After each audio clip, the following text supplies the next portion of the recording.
Il est très clair que la visite d'État du président Xi approfondira et renforcera sans aucun doute les relations bilatérales.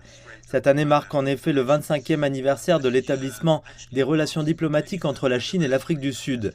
Et il convient de noter que les relations se sont incroyablement développées au cours des 25 dernières années, passant d'un simple partenariat à un partenariat stratégique et maintenant à un partenariat stratégique global. Et je crois que nous entrons en fait dans une nouvelle phase et étape de notre coopération. En fait, il existe un fort sentiment de respect mutuel et de confiance entre le président Xi Jinping et le président Cyril Ramaphosa, et nos deux pays, je le sais, sont fermement engagés à se soutenir mutuellement sur les questions d'intérêt et de préoccupation majeures. Je suis donc très optimiste et très enthousiasmé quant à l'avenir des relations entre nos deux pays. En Afrique du Sud, nous sommes très enthousiasmés par le sommet des BRICS qui se tiendra ici. Et comme la Chine et les autres partenaires, nous croyons fermement aux BRICS et à leur avenir, car les BRICS visent à améliorer la vie non seulement des peuples d'Afrique, mais aussi dans tout le Sud global. Les BRICS travaillent ensemble à l'incorporation non seulement pour son propre bénéfice, mais aussi pour celui de la communauté mondiale. Et c'est là aussi que la Chine, à travers des initiatives telles que l'initiative de sécurité mondiale et l'initiative mondiale de développement, joue un rôle si important. Les BRICS ne peuvent donc pas laisser derrière eux le continent africain ou les pays du Sud.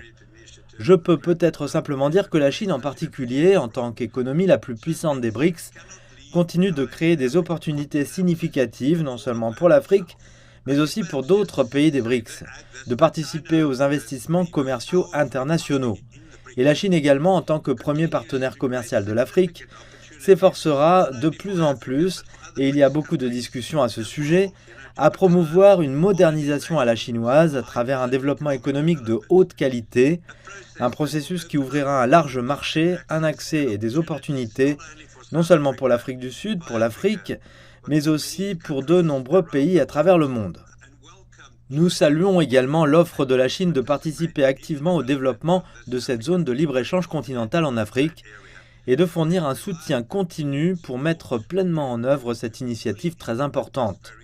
Et la coopération constructive croissante entre la Chine et l'Afrique pour stimuler la reprise économique et en particulier les mesures concrètes actuellement introduites par la Chine pour contribuer à l'expansion des exportations à valeur ajoutée de l'Afrique vers la Chine, vers une croissance plus équilibrée du commerce bilatéral, sont très bien accueillis par l'Afrique.